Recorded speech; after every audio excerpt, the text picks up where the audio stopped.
I can only do what I can do.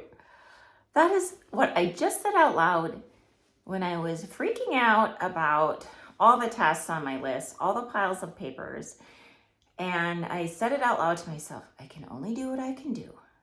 And I can only do one thing at a time.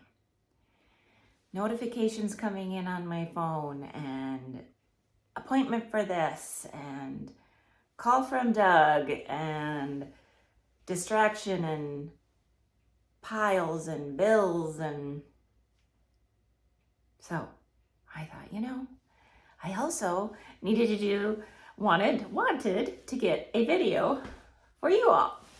And so I just decided to sit down and have a chat with you about success in doable chunks. This is something that I actually have a Facebook group called that, and I just recently opened it back up and looked, and there's content there and stuff, and some of the stuff is very difficult for me to watch, but it's there. And and I was reminded about that we must put things in doable chunks. We can only do one thing at a time, even though our culture wants to tell us that. A nice outlet back there. Our culture wants to tell us that we are supposed to multitask. It's not the healthiest thing, and it doesn't work that well. So anyway, in the background here is a box of Christmas decorations, and I'm going to kind of take you through the steps of doing things in chunks when it comes to clutter, but it also has to do with papers, like right here. Pile of papers that I need to go through. They just end up in a pile because I have to do it later, because this doable chunk I'm working on today happens to be as my clerk job of the township. And so anyway, success in doable chunks. So I'm going to talk about cluttering. And when I was putting away Christmas decorations, which happened to be January 30th of, like Christmas is over for a month, but that's all right. I decided, there's several decorations that I did not put out this year for decorating. Number one, it takes time. Number two, don't love them that much. And some of them have been years in the Christmas tub, or one of the Christmas tubs.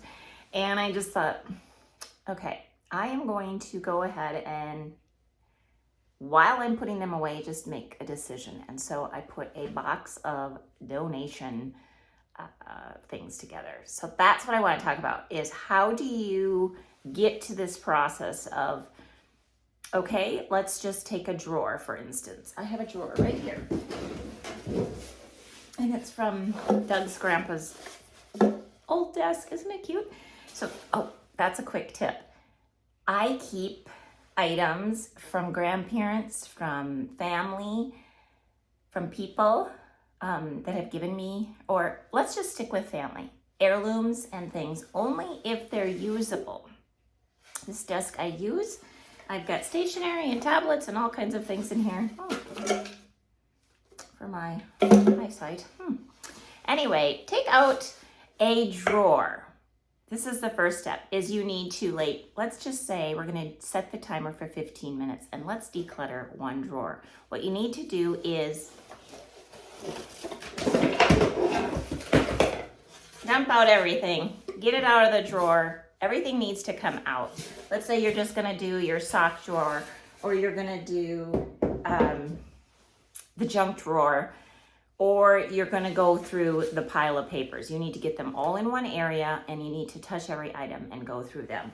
So as you touch each item, I'm going to take my magnifying glass, and here is a little paper thing to send notes to people. 100 encouraging notes. And stationery and sympathy cards and things like that. And so go through the pile, touch every item, and go, do I use this? Do I need this? Do I love this? Does it spark joy? This is probably not the best drawer to pick out, because this is what I use. So actually it's maybe okay, because I am going through the drawer, I'm going to get rid of what I don't use and then realize, oh, that's right, I should send some sympathy cards. Like I really should. And encouraging notes. And so it's this is the process of doing things in success to get to success when you're decluttering. I just had somebody say, give us some tips. Give us some tips. So as you're going through items and things, and I would say, starting with your home, just start. Set the timer for 15 minutes. Work on one drawer. And if you have such an overwhelm, if you only want to do it one time a day, or you want to do it twice a day, and you'll get 30 minutes in of sorting.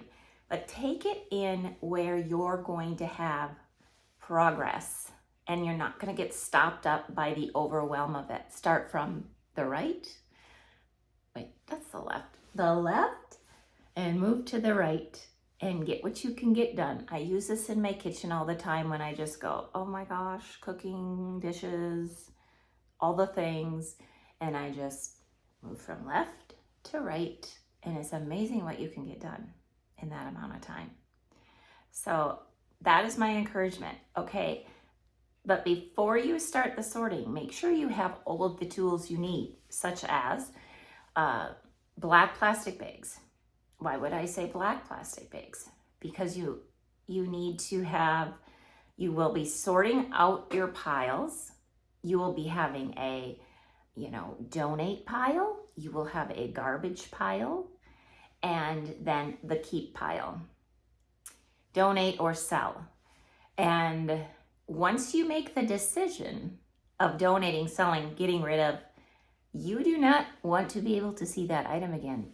This is a problem with this open box I have behind me. I can see the item still, and I'm like, really? I decided I was getting rid of that? What? And then I want to go back there and go, really? I was going to give those cute little trees away or sell them? So once you've made the decision and you've gone through the process, such as touching every item. So I touch this item, and then I start paying attention to what's going on in my mind, and I decide, do I love this? Do I need this? Every single year, I'm always looking for a spot to put this. It frustrates me. I have to dust it. It does not bring me joy. So one at a time, each item, do it in little chunks, and you will have success. Keep after it. See you next time.